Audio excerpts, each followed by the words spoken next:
بسم اللہ الرحمن الرحیم۔ السلام علیکم۔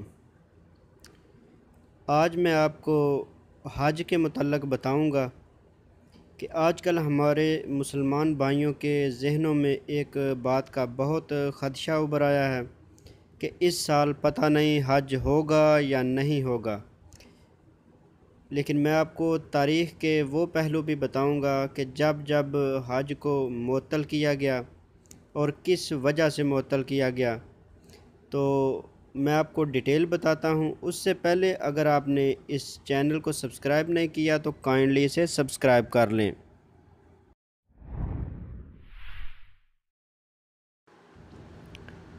کیا کرونا کی عالمی وبا کی وجہ سے اس سال حج نہیں ہوگا؟ یہ سوال دنیا بھر میں بسنے والے لاکھوں مسلمانوں کے ذہن میں اس وقت سے موجود تھا جب تک سعودی عرب نے مسلمانوں سے سرکاری طور پر نہیں کہہ دیا تھا کہ اس سال آپ حج کے انتظامات جولائی تک روک دیں۔ ڈاکٹر محمد صالح بن طاہر نے، جو وزیر برائے امور عمرہ اور حج ہیں، 31 مارچ کو سرکاری ٹی وی اخباریہ سے بات کرتے ہوئے کہا تھا کہ ہم نے دنیا بھر میں اپنے مسلمان بھائیوں سے کہا ہے کہ صورتحال واضح ہونے تک حج کی تیاریاں روک دیں۔ تو اب میں آپ کو بتاتا ہوں کہ حج پہلی بار کب روکا گیا تھا اور کس وجہ سے روکا گیا تھا۔ شاہ عبدالعزیز فاؤنڈیشن برائے تحقیق درا کے ذریعے شائع ہونے والی ایک رپورٹ، یہ درا ایک اخبار ہے، اس میں یہ رپورٹ شائع کی گئی ہے۔ تو اس رپورٹ کے مطابق حج میں پہلی بار تعطل اس وقت ہوا جب 930 عیسوی میں خلافت عباسی کے خلاف بغاوت کرتے ہوئے 7 اماموں کو ماننے والی اسماعیلی شیعہ اسلام کی کرامتہ شاخ نے حج کے 8ویں دن حاجیوں پر حملہ کر دیا۔ اس رپورٹ کے مطابق کرامتیان نے، جو اس بات پر قائل ہو گئے تھے کہ حج بت پرستی کا عمل ہے، 30,000 سے زیادہ حجاج کو ہلاک کر دیا، لاشوں سے زمزم کی بے حرمتی کی اور حجر اسود لے کر اپنے دارالحکومت فرار ہو گئے۔ درا کی رپورٹ کے مطابق اس خونی حملے کی وجہ سے آئندہ 10 سال تک حج ادا نہ کیا جا سکا تھا۔ حج کی ادائیگی میں دوسرا خلل 968 عیسوی میں ہوا۔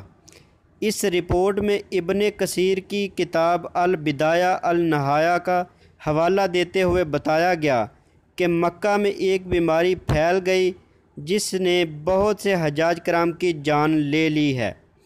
اسی دوران حاجیوں کو مکہ لے کر جانے کے لیے استعمال ہونے والے اونٹ پانی کی قلت کے باعث ہلاک ہو گئے تھے۔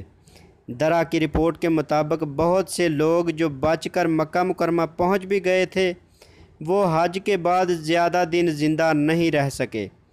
اس برس جو افراد مکہ حج کرنے آئے تھے، ان میں بڑی تعداد مصری باشندوں کی تھی، لیکن 1000 عیسوی میں وہ اس سفر کے متحمل نہیں ہو سکے کیونکہ اس سال مصر میں مہنگائی بہت زیادہ ہو گئی تھی۔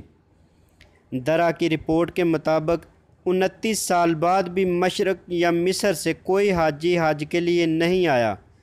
1030 عیسوی میں صرف چند عراقی زائرین ہی حج ادا کرنے مکہ مکرمہ پہنچے۔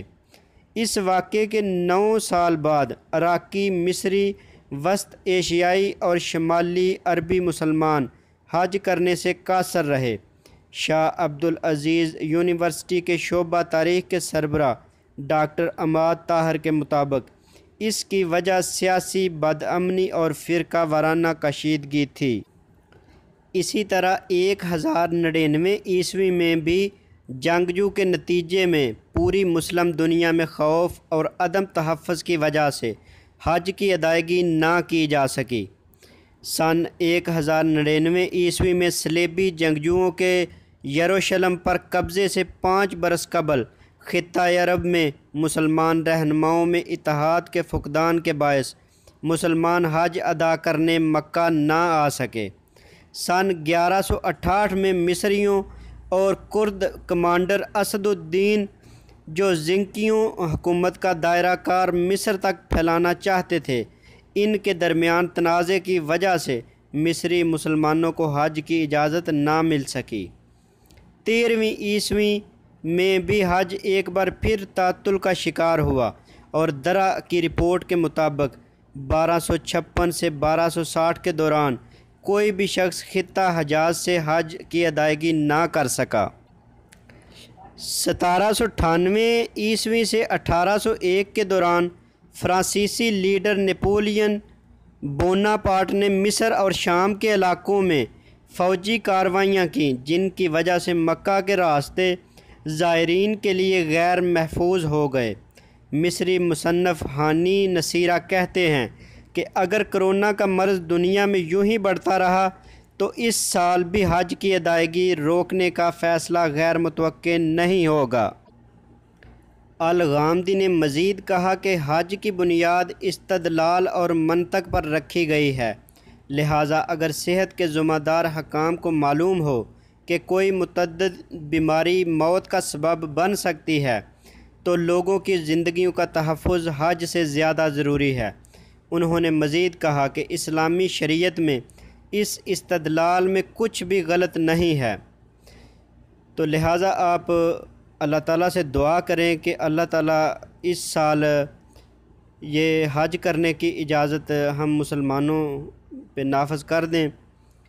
تو اللہ تعالیٰ اگر مسلم دنیا سمیت یہ پوری دنیا کے لوگوں کے دلوں میں یہ بات ڈال دے کہ اس مرض پہ کیسے قابو پایا جا سکتا ہے، تو ہو سکتا ہے کہ اللہ تعالیٰ یہ حج کے فریضہ کو سر انجام دینے میں ہماری مدد کریں۔